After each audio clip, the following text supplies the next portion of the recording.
माझ्या घरी मी, आई, बाबा तसेच भाऊ आणि वहिनीच्या बहिणीचा मुलगा असे आम्ही 6 लोक राहत होतो. वहिनीच्या बहिणीचा नवरा एका बिमारीमुळे वारला होता. त्यामुळे एक मुलगा आमच्याकडे शिकत होता आणि दुसरा तिच्याजवळ राहत होता. वहिनीच्या बहिणीकडे एक मुलगा, वहिनीची आई आणि वहिनीची बहीण असे 3 लोक राहायचे. त्या दिवशी आम्ही सर्वजण बसून होतो तर दादा आम्हाला म्हणाला, मला समोरच्या महिन्यात जॉब साठी दुसऱ्या शहरात जायचे आहे, तर माझे लवकर येणे होणार नाही. तुम्हाला काही लागले तर सुमित आहे, म्हणजेच मी आहे, आणि या मुलाकडे लक्ष ठेवा. काही लागले तर मला फोन करा, कारण आतापर्यंत वहिनी त्याची सर्व काळजी घेत होती आणि वहिनीची बहीण तिला दररोज फोन करून सर्व गोष्टीची माहिती विचारायची. पण आता हे दोघे नसल्यामुळे मला त्याला पाहणे आणि त्याची काळजी घेणे होते. तसे आई बाबा सर्व बघत होते, कारण ते घरीच राहायचे. आणि काही दिवसांनी भाऊ आणि वहिनी दुसऱ्या शहरात गेले. त्यांना कंपनीने राहायला घर दिले होते. जाताना वहिनी पण आम्हाला सांगून गेले की याची काळजी घ्या. आम्ही हो म्हणालो आणि मी तर रेल्वे स्टेशन पर्यंत त्यांच्या सोबत गेलो. दुसऱ्या दिवशी मी पण आपल्या कामावर निघून गेलो. रात्री मला वहिनीच्या बहिणीचा कॉल आला आणि म्हणाले, मी ज्योती बोलते आणि आपल्या मुलाबद्दल विचारू लागली. मी सांगितलं सर्व ठीक आहे. काही वेळ अगोदर मी त्याचा अभ्यास घेतला आणि तो जेवण करून आता आराम करत आहे. त्यांनी मला त्याची काळजी करायला सांगितली. मी म्हणालो, तुम्ही त्याची काळजी करू नका, आम्ही सर्व त्याचे काळजी घेत आहोत. तुम्ही स्वतःची आणि तिकडली काळजी घ्या. तर ती ठीक आहे म्हणाली. आता ती मला रोज फोन करायची आणि आमचे बोलणे सुरू असायचे. थोडा अभ्यासाच्या गोष्टी, त्यानंतर इतर गोष्टी पण सुरू असायच्या. असे करता करता काही दिवस निघून गेले होते आणि आमच्यात थोड्या गमती पण होऊ लागल्या होत्या. आम्ही बोलताना विनोद करत होतो आणि आता थोड्या मनमोकळ्यापणाने बोलत होतो. एकदा ती मला म्हणाली, तुम्ही तर कुठली मैत्रीण वगैरे आहे नाही का? मी म्हणालो, होती अगोदर पण आता नाही आहे. तर म्हणाली, का बरं नाही आहे? मी म्हणालो, आता ती दुसरीकडे राहते आणि आमचे हळूहळू बोलणे बंद झाले.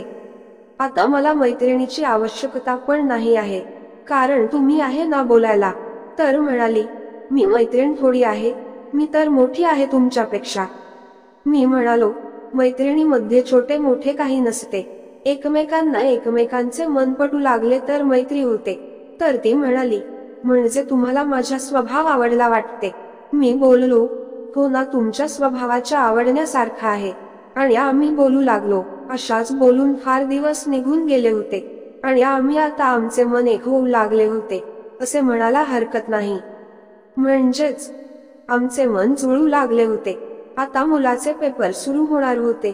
तर मी तिला म्हणालो, आता मी अभ्यासात थोडा जास्त वेळ देतो, कारण त्याचे आता पेपर आहे. आणि आता मी तुमच्या सोबत थोडा कमी बोलणार आहे. मला त्याला अभ्यास शिकवायला जास्त वेळ द्यायचा आहे.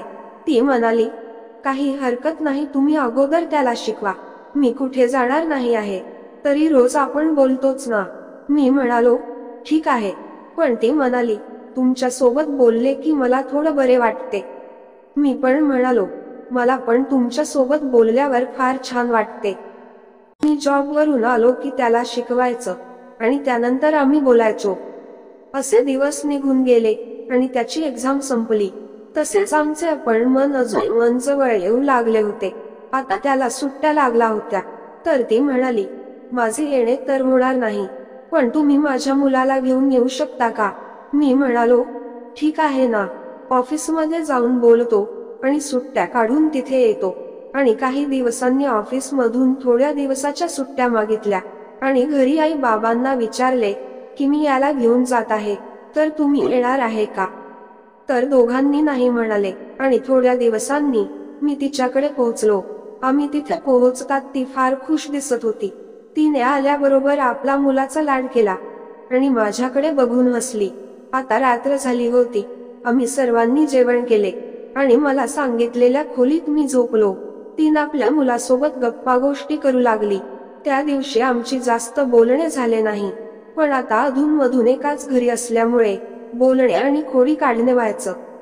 आणि एक दिवस त्याची आजी म्हणाली, चला तुम्हाला गार्डन मध्ये फिरून आणते. आणि ते काही वेळानंतर गार्डन साठी निघाले. आता ते आणि मी दोघेच होतो. मनात अनेक प्रकारचे विचार येऊ लागले होते. तिने चहा बनवला आणि मला आणून दिला आणि माझ्याजवळ येऊन आम्ही दोघे चहा पिऊ लागलो. मला तर ती वेळ फार बेचैन करणारी वाटली आणि आमची नजर मिळू लागली. नजर मिळता मिळता आम्ही जुळू लागलो आणि त्या विलक्षण गोष्टीचा आनंद घेऊ लागलो. मी तिच्याकडे बघतो तर तिचा चेहरा अगदी पाहण्यासारखा झाला होता आणि त्या चेहऱ्यावर अनेक दिवसापासून न मिळणारे खुशी चेहऱ्यावर दिसून येत होती आणि मला अत्यंत आनंद होत होता. त्या रम्य अशा वेळेत आमचा आनंद दुप्पट झाला होता. तसेच ही वेळ न संपणारी वाटत होती. पण कालांतराने ती थांबली आणि ती म्हणाली, मला आज फार छान वाटत आहे. अनेक दिवसापासून मनात ठेवलेल्या आठवणी आज पूर्ण झाल्या. मी पण स्माईल दिली आणि ती आपले कामे करू लागली. आता वेळ मिळाली की आपल्या अडचणी दूर करतो. आणि काही दिवसांनी मी आपल्या घरी आलो आणि ती पण थोडे दिवस राहून तिच्या दोन्ही मुलांना घेऊन आमच्याकडे आली होती. तेव्हा आम्ही फार चांगल्या प्रकारे गप्पा गोष्टी केल्या होत्या. मित्रांनो, तुम्हाला जर कथा आवडली असेल तर चॅनलला सबस्क्राईब करा. धन्यवाद.